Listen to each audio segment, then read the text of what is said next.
प्रतीक्षा ऐसी कर रहे हो तुम लोग कि पत्थर डलवा में अभी जो है डलवा की। हाँ सही बात है।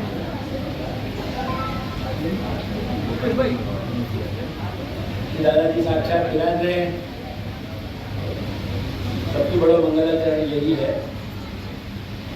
और वैसे भी वेद का वचन है, पवित्रो वा सर्वावस्थान गतो भी वा यस्मरेत् पुंडरीकाक्षं सब बाह्य आभ्यंतरतः शुचि। सब पवित्र ही पवित्र है, सब मंगल ही मंगल है। सबसे पहले जो कार्यकर्ताएं हैं जिनकी पहचान में है और पहचान में जो नहीं है, मैं मेरे और बाबा की दृष्टि से कह रहा हूँ, जो पहचान में नहीं है वो भी धन्यवाद के पात्र हैं और जो पहचान में सामने हैं वो भी धन्यवाद के पात्र हैं। और ये फॉर्मेलिटी नहीं है, औपचारिकता नहीं है मेरी।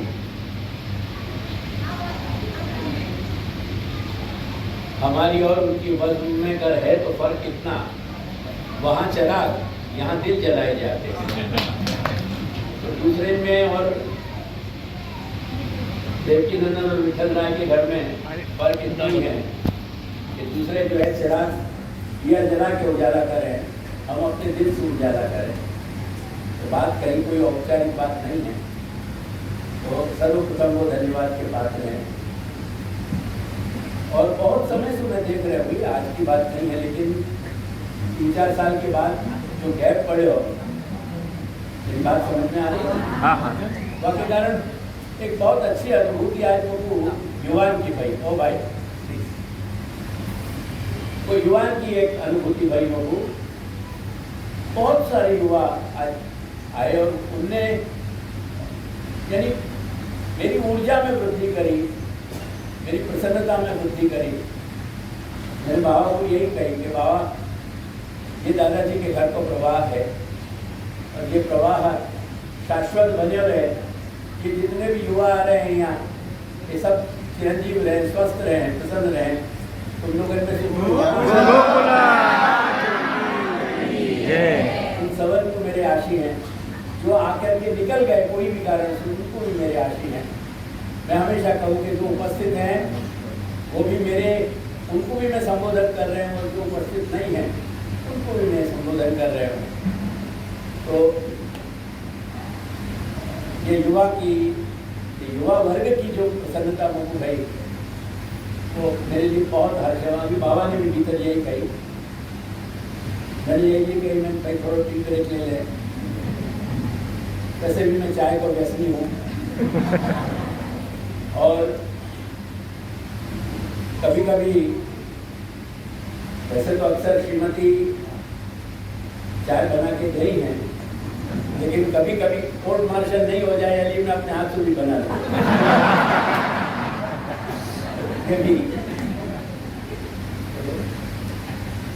मेरे बड़े भाई साहब जो कामन व्यास थे, उनने मुझको चाय का विषय डाले असल में। मैं जब भी उनको स्मरण करूँ, उनको नमन करूँ, युग पुरुष थे बड़े प्रतिभाशाली, तो चाय को ब्रेक पाए। बात एक और भी कहनी है मुझको कि महाप्रभु के नामन में एक नाम जो मुझको बहुत ही ज़्यादा, सभी नाम आकर्षित करें, लेकिन हर नाम को संदर्भ अलग है। बहुत वर्ष पहले मैंने गोकुल में श्री दादाजी के सन्मुख सर्वोत्तम को प्रारंभ किया था। मेरे ख्याल में नहीं, एक 30 वक्त 90 मिनट्स की जो कैसेट्स चलती थी वो 30 कैसेट के 29 कैसेट बनी और वहाँ में सिर्फ भूमिका बनी मेरी। मैं आनंद नाम को प्रारंभ नहीं कर पाया था। तमन्ना आज भी है मेरी, मेरे गुरुदेव आज्ञा करें जिनको मैं मंगलाचरण में हमेशा स्मरण करूँ। जैसे दर्शन मात्र भविल नेत्रोत्सव विराम सदानंद स्वरूपम तम वंदे श्याम मनोहरम। वो आज्ञा करें कि अपना काम मनोरथ करना है, वह में कार्य की करनी सी जो कराना इनको काम है, वो अपनी फैकल्टी है नहीं तो वहाँ पे अपन जो चिंता कर रहे हैं तो मनोरथ करते रहना चाहिए। 73 भी मैं मनोरथ करूँ कि कभी मान अपना सर्वोत्तम ठहरे। बहरहाल सर्वोत्तम की बहुत सारी पूर्णताएं हैं। एक सबसे बड़ी महत्व की बात मेरी समझ लीजिए, सर्वोत्तम श्लोक नहीं है, सर्वोत्तम मंत्र है। और 35 श्लोकन को वो एक मंत्र है। और ये दादाजी के शब्द कह रहे हूँ, मैं मेरी बात नहीं कह रहे हैं कि दादाजी आज्ञा करें कि प्रकट रूप से जब तू दूसरों सुन सके, ऐसे रूप में सर्वोत्तम को पाठ तभी तक करना चाहिए कि जब तक अपन को सर्वोत्तम बराबर आ नहीं जाए। क्या दिन अपन को सर्वोत्तम आ जाए, वह दिन मंत्र की तरह वह को जप करना चाहिए, आपको स्फुट उच्चारण नहीं करना चाहिए। दादाजी की आज्ञा है। और प्रत्येक नाम प्रकट भयो है, मानस तो सोच के बिखर नहीं गए हो। यानी प्रत्येक नाम की पीछे के नाम के साथ संगति है और आगे के नाम के साथ संगति है। हमारे बालक को मित्र डॉक्टर नीरव गांधी, मैं आपको हम ये बात बालक के बापू डॉकी कहते थे, तो मैं भी बापू डॉकी हूँ। और मजेदार इंसान है। कई बार मेरे साथ ये मॉर्निंग वॉक के लिए जाता हो, तो एक बार यहाँ के साथ कई दिन तक निरंतर चर्चा भाई हम चलते रहते और सर्वोत्तम के नामन की चर्चा चलती रहती।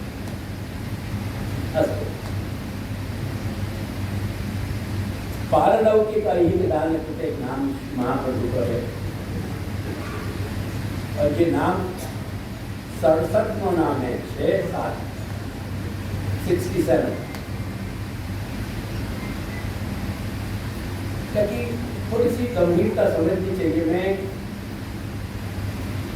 जो आचार्य के श्री आचार्य चरण के वचन है, यहाँ पे बहुत महत्वपूर्ण टीकाएं 2 हैं। टीकाएं तो लगभग 13-14 हैं। और श्री दादाजी की कृपा से मैंने अपने आंगन से उनके दर्शन कमल के किए हैं। लेकिन श्री दादाजी और श्री रघुनाथ दादाजी के छोटे भ्राता, उन दोनों की या नाम पे बहुत महत्वपूर्ण वचन है। क्या वक्त मेरे सामने होती नहीं है, तो मैं वो भी सुनाता हूँ। लेकिन बात समझने को प्रयास करियो। अहिक पारलौकिक दान है। पारलौकिक दान भी करें कि महाप्रभु, और अहिक भी दान करें। अहिक मतलब या लोक से संबंधित हमारा लौकिक जीवन, और पारलौकिक यानी हमारा अलौकिक जीवन। एक बात को समझियो, दोनों भाई ने बड़े अच्छे पासा याके खोले हैं। श्री दादाजी ने जो अहिक बताया है, तो श्री दादाजी हमेशा बहुत हाइट पे बोले। तो दादाजी कह रहे हैं कि सेवा से संबंधित हमारा जितना भी संसार है, लोक है, संसार से मतलब हमारा लौकिक जो ताना बाना है, हमारी माता को, पिता को, पुत्री को, पत्नी को, पुत्र को, पुत्री को, एक्सेट्रा एक्सेट्रा, ये जितना भी हमारा स्थावर जंगम जो भी हमारे संबंध में जुड़ रहे हैं, वो सेवा के कारण हमसे जो जुड़ रहे हैं, हमारे श्री प्रभु के कारण जो जुड़ रहे हैं, वो अहिक की बात है। एक बात है श्री रघुनाथ दादाजी को और व्यापक करके कहें कि जो कुछ भी हमारे लौकिक जीवन को समूह है, सारों का सारों, वो सारा का सारा समूह हमको यहाँ ग्रहण करना चाहिए। सारी लौकिकता, क्योंकि हमारा लौकिक अस्तित्व है। लौकिक अस्तित्व के लिए जो भी पासा आवश्यक है, जितनी भी अगणित काउंटलेस, जितने भी अगणित वाले सूत्र हैं, उन सब को समझना चाहिए। अब ये दोनों स्वरूप के दोनों भ्राता के अगर वाक्य को समकक्ष रख दें तो बहुत बढ़िया स्क्रिप्ट बने, या कुछ बेहतर स्क्रिप्ट हो नहीं सके। क्योंकि सेवा संबंध और कहीं सेवा में असमर्थ है, तो बहुत बड़ी समस्या है आज की। आज को युग, मैं आज के संदर्भ में ही बोल रहा हूँ, मैं 50 साल पहले की बात नहीं कर रहा हूँ। 50 साल तो सदी इनकी तरह होगी। सदी यानी समझो ना, हाँ सेकंड सेकंड शायद 25 वर्ष की भी बात करूँ ना तो महंगी पड़ जाएगी, वो भी बहुत दूर चली गई। अब तो बात कहीं महीना की, वर्षन की, 1, 2, 3 वर्ष, 4 वर्ष की, सिर्फ 5 वर्ष, 12 ईयर्स कोविड की अपन छोड़ दें, 5 वर्ष में दुनिया की सूरत बहुत बदल गई। मानस बदल गए, हमारे विचार बदल गए, हमारी आदतें बदल गई, हमारे हाथों के मूवमेंट बदल गए, हमारे हाथों में चलने वाली गैजेटरी बदल गई। बराबर है। पहले जो मोबाइल लेते थे वो मोबाइल तो प्रिमिटिव हो गए, वो तो ऐसे हो गए कि पथरा के होने और सर फोड़े ना। यदि आज के हम या गैजेटरी को एक साधन को देखेंगे तो पारलौकिक ऐहिक दान। एक बात समझियो मेरी, मनुष्य के जीवन में 2 बातें होंगी। एक तो हमारी मान्यता हो गए, हमारी एजम्पशंस, हमारे विचार, हमारी मान्यताएं। मेरी बात समझ में आ रही है? आ रही है। यूजुअली सामान्य रूप से हम जो माने, एज्यूम करें कि ऐसा है। जैसे अभी अपन विचार करें कि मानिक चौक जाना हो तो अपन एजम्पशन कर सकें कि अपन को रिक्शा भी मिल जाएंगे और उबर भी मिल जाएगी और भी जो साधन है वो भी हम कर सकेंगे, क्योंकि अब कई एजेंसी खुल गई गाड़ी की, रिक्शा की कई हो गई। तो ये सब हमारी मान्यता है, एजम्पशन है। तो कुल मिलाकर के जीवन में मान्यताएं जो है, हमारे एजम्पशंस जो है, हमारी सोच जो है वो एक बात है, और वो सोच जो है पहले तो वर्षन में बदलती, अब इतनी रैपिडिटी है, इतनी तीव्रता है कि शायद हम हर दूसरे तीसरे दिन विचार नहीं बदलना पड़ रहे हो। अगर हम नहीं चाह रहे तो भी बदल रहे हैं। अपने घर की बात सोचो, तुम जो यहाँ 40-50 प्लस बैठे हो वो सोचो, 30 प्लस बैठे हैं वो सोचे। तुम जैसे घर से बड़े भाई, क्या तुम तुम्हारे बच्चा की बात ढंग से बड़े कर पा रहे हो? बहुत सारी दुनिया बदल गई। तो ये विचारण को बदलाव इतना तीव्र हो रहे हो, ये बदलाव तो मान्यता एक बदल हो गए और हमारी आस्था, वही आस्था जो हमारा स्वीकार है वही जब ज्यादा मजबूत बने तो आस्था हो जाए। वो आस्था ही जो है हमारी जब ज्यादा और मजबूत बने तो श्रद्धा बन जाए। तुम्हें शब्दशास्त्र बोल रहे हो, अपने मन के तुक्का नहीं दे रहे हो। और जब श्रद्धा और दृढ़ हो जाए तो ये निष्ठा बन जाए, वो निष्ठा बन जाए। श्री दादाजी के स्वरूप की निष्ठा जो 500 वर्ष पहले हमारे पूर्वजों की थी वो आज भी है, बदलाव वहां नहीं है। हमारा फेथ नहीं बदले है, हमारी निष्ठा नहीं बदली है। हमारे विचार इतने तीव्र बदल रहे हैं आजकल, शायद हमारे पुरखान के पूर्वजन में विचार इतने नहीं बदले होंगे। एक जनरेशन के बाद दूसरी, दूसरे के बाद तीसरी, वही पैटर्न पे चल रही।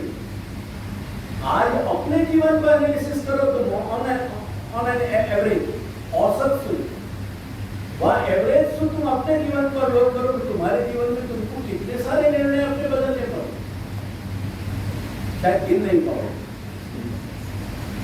ये 2 बात मेरी समझ में आ रही है ना। एक हमारे विचार केवल जो लौकिक स्तर की मान्यताएं हैं हमारी, और एक हमारा जो निष्ठा है, हमारी जो फेथ है और जो बिलीफ है।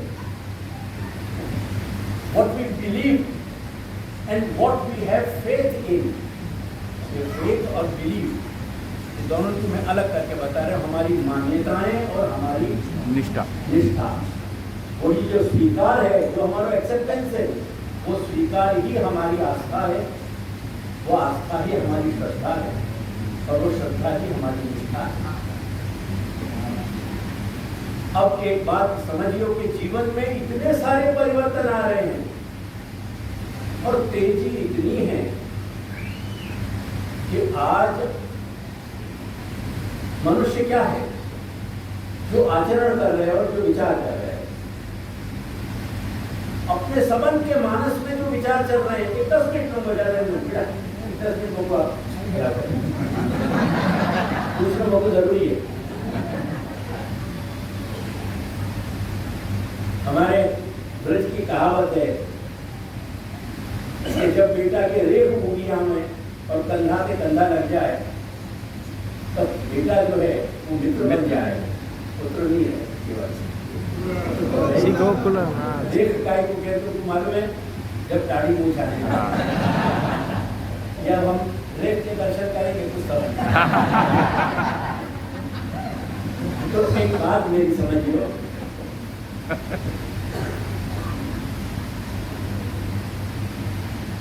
जो भी विचार हैं अपने, या तो ठंडे दिल से सोचियो कभी, मेरी बात पे खाली मैं मेरी बात सुनी कि मात्र हिला दो ये नहीं, जैसे तरह के तुम्हारे निरंतर विचार चलते रहेंगे कंटिन्यूटी में, फाइनली तुम वही प्रोडक्ट बनोगे। जैसे क्योंकि तुम्हारा विचार जो है वो ही तुम्हारा मानस है, ये सनातन सत्य है। और जो तुम्हारे विचार के अनुसार मानस है ना, वो ही तुम्हारा व्यवहार है, वो ही जीवन है, वही तुम्हारे अंदर रिफ्लेक्ट होगा सारा बाहर। ये तो तुम्हारे विचार की स्थिति मानस की, और मानस के अनुरूप ही चेष्टा को बहुत बड़ा विस्तार है, ज्यादा कहने बैठ भी नहीं सकूंगा, मेरे पास इतना स्कोप भी नहीं है। लेकिन हमारे जो मानस के विचार हैं और हमारे जो चेष्टाएं हैं हमारे शरीर की, जैसे मैं बोल रहा हूँ, एक हाथ में मेरे माइक है, मेरे आंखें में कुछ भाव आ रहे हैं, जेस्चर से मेरी उंगलियां कुछ घूम रही हैं, ये सारी चेष्टाएं। ये चेष्टा को बड़ा नाम जो है वो आचार है, शुद्धि करनी। वो जो आचार का मतलब है ना, वो टर्मिनोलॉजिकल यूज है, वो पारिभाषिक अर्थ है, वो लिमिटेड है, वो बहुत एक अलग अर्थ है बात। ख्याल आई मेरी बात? जैसे दवा बहुत बड़ा नाम है, दुनिया की सारी दवाएं वहां हेडिंग में आ जाएंगी, लेकिन जब हम पैरासिटामोल कहेंगे तो हमने आपको एक बहुत लिमिटेड कर दिया, एक ही केमिकल को नाम हम बोल रहे हैं और एक ही केमिकल से हम कंसर्न। तो आचार जो है बहुत बड़ी बात है, लेकिन जो भी हमारे विचार हैं और आचार हैं, हम वही के पुतला हैं। जो हमारी अनुभूतियां हैं वही हमारी जिंदगी है। अगर उम्र को गिनोगे ना तो कुछ भी हाथ में नहीं लगेगा, सफेदी को गिनोगे तो भी हाथ में नहीं लगेगा, अपन रंग रोगन कराने वास्तु भी हाथ में नहीं लगेगा। मेरी तरह हाईवे बन जाएगा, एक्सप्रेस हाईवे, तो कुछ नहीं बने, पकड़ में वो चीजें नहीं आती। हमारी अनुभूतियां कितनी सुखद हैं, कितनी समृद्ध हैं और कितनी अनकंफर्टेबल हैं, कितनी प्रतिकूल हैं, कितनी कष्टकारी हैं, कितनी दुखद हैं। और मैं अनुभूति की बात कर रहा हूं, कोई घाव की बात नहीं कर रहे, मूड्स की बात नहीं कर रहे। हाथ पैर में कहीं चोट आ रही है वाली बात नहीं कर रहे, वो अनुभूति की बात कर रहे। बात पे ध्यान दीजिए, जितनी तुम्हारी अनुभूति की गुणवत्ता क्या ढंग की होगी, अगर वो अनुभूतियां अनुकूल हैं, कंफर्टेबल हैं, सुखद हैं, उतने ही तुम्हारे जीवन की गुणवत्ता, क्वालिटी भी उतनी ही नीचे। जिंदगी अगर 90 वर्ष तक चली गई, 95 वर्ष तक चली गई और कोई ने सेंचुरी भी मार ली नहीं, ऐसे भाग्यशाली, फर्क वापस नहीं। फर्क यह बात तो है कि तुम्हारी कुल मिलाकर के अनुभूति क्या। अब क्रिया के आधार पर मैं क्या कहना चाह रहा हूँ आपको समझिए। जिंदगी इतनी तेजी से बदल रही है कि आज अगर सर्वे करें ना यहाँ, अगर हम वैष्णवता के स्टैंडर्ड को, शास्त्र में कहे गए वैष्णवता के जो मापदंड है, मानदंड है, उनको अगर अपने ऊपर लागू पड़े ना, अपन में तो कोई भी व्यक्ति हकदार नहीं बनेगा अपने आप को वैष्णव कहलाने। Right to understand me? मेरे ताजी महाराज विराज रहे होते ना, श्री वल्लभराय जी महाराज, तो शायद वो आज मेरे हाथ को जल नहीं रोकते। समझने को प्रयास करिए। अगर ताजी महाराज मेरे विराज रहे होते, भाई टू गो सो फॉर, मेरे माँ विराज रहे होते, तो मेरी माँ शायद मेरे हाथ को जल एक्सेप्ट करने के लिए मना कर, लेकिन एतावता या कारण सु मैं एक तिल बराबर भी पुष्टि मार के कम हो गए हो, ऐसा कोई रीजन नहीं। मैं ताजी महाराज से भी यही विनती करता हूं कि मैं आचार के लेवल पे आपके स्तर पे नहीं हूं, लेकिन आप जितने वो पुष्टि मार्गी हो, मैं उतनो ही पुष्टि मार्गी हूं, एक तिल बराबर भी कम नहीं हूं। अब यहां मेरी बात को समझिए, तुम सबको और या पूरे घर की सृष्टि को ये बात सोचनी है। अगर हमको अपनी वैष्णवता कायम रखनी है, अगर हमको सेवक बने रहना है, तो हमको दो काम करने पड़ेंगे। एक, हमारी निष्ठा को संवारने को। एक बात पूछूं मैं, महिला वर्ग के प्रति शायद मेरी औद्धत्य होए कि मैं ऐसा कोई वाक्य कहना चाहूँ, पर पुरुष भी आजकल में बहुत सारे शामिल हैं। खास करके अभी जो काले बाल लेकर के बैठे हैं, पार्लर का ट्रेंड है, बहुत ज्यादा परिचित नहीं हूं मैं, तो सुनता रहूं, देखता रहूंगा। अब ब्याह शादी की बात नहीं है, तुमको कहीं हॉलीडेज में ट्रैवलिंग करनी हो ना, तो भी पार्लर जाना जरूरी है। कह रहे हो? तो ये कितनी कॉमन चीज एक हो गई।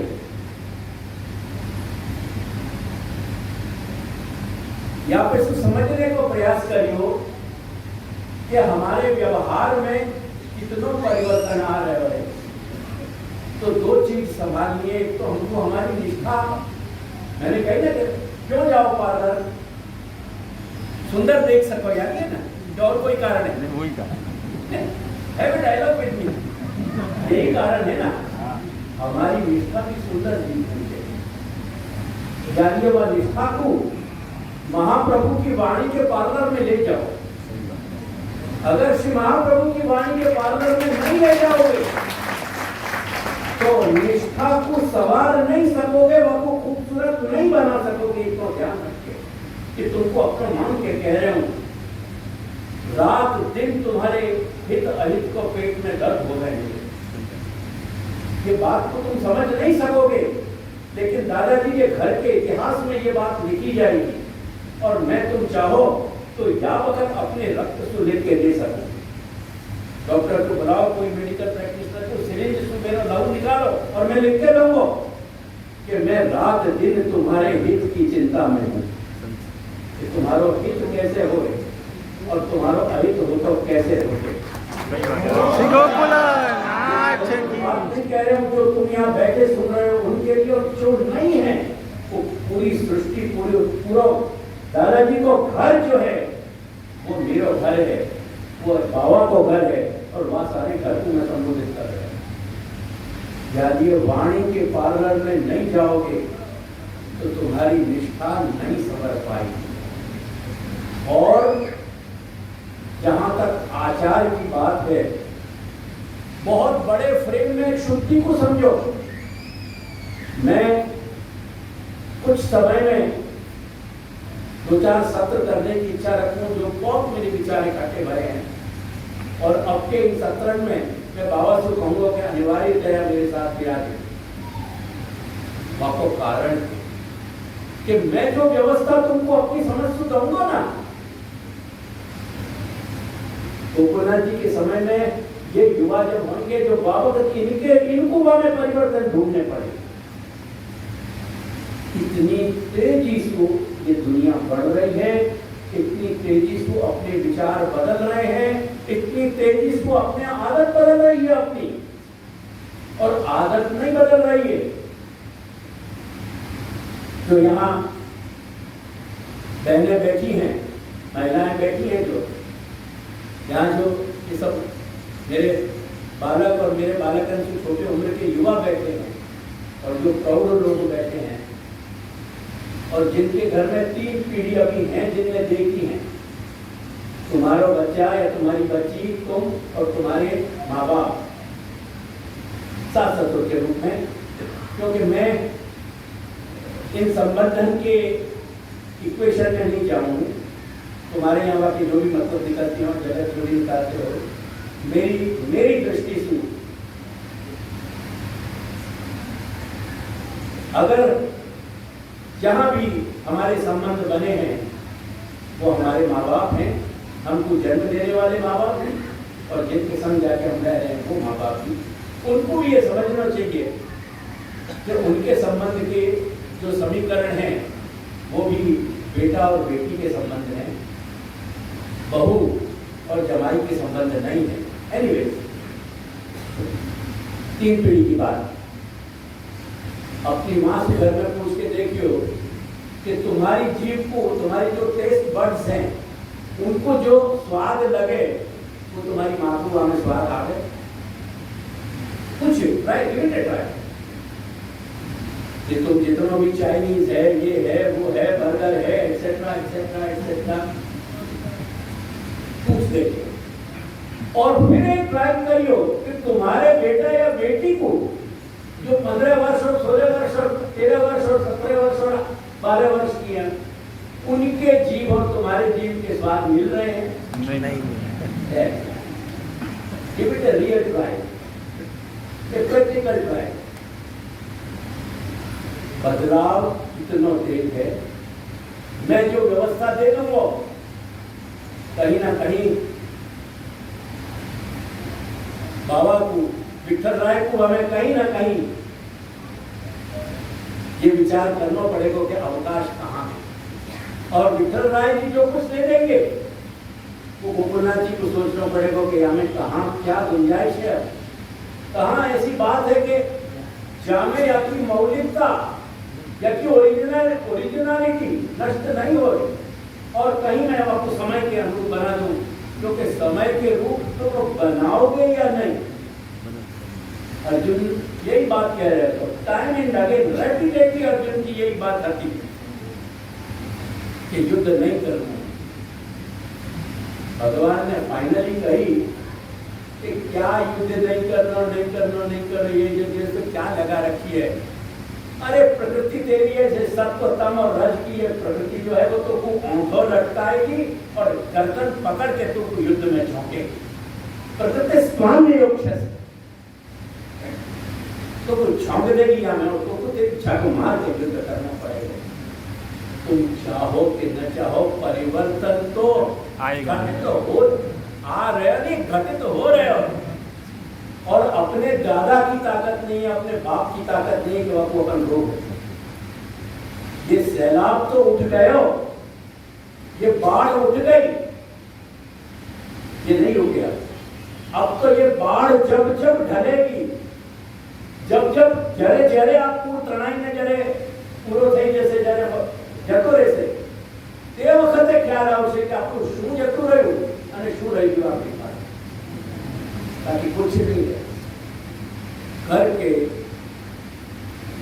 हमारी जो आवश्यक वैष्णव बने रहे उतनी शुद्धि, जो मिनिमम लेवल की बात कर रहे हो, मिनिमम मेरिट्स की बात कर रहे हो, तो आपको समझने को प्रयास करो और कहीं दूसरे के पास भटक के नहीं, अपने घर में।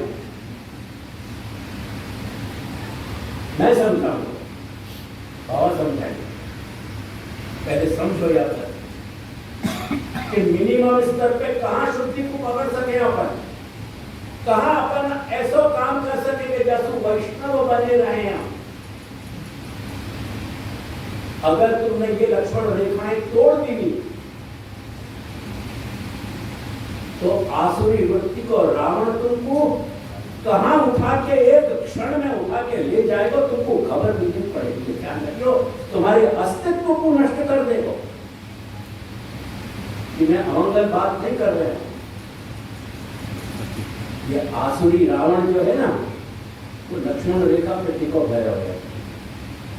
और अगर हमने मिनिमम लक्ष्मण रेखा को भी पकड़ रखियो, तो अपने अंदर रहो जो शुद्धि, जो सतीत्व, एक ही नाम के अलग अलग, एक ही अर्थ के अलग अलग नाम है।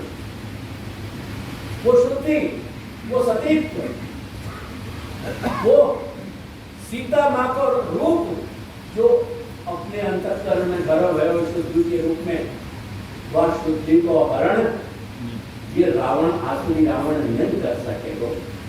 करके अपने बाह्य व्यवहार को संभालियो और श्री महाप्रभु की वाणी सु अपनी निष्ठा को निखारते रहियो, बापा सौंदर्य बढ़ाते रहियो। श्री गोकुल नाथ की जय।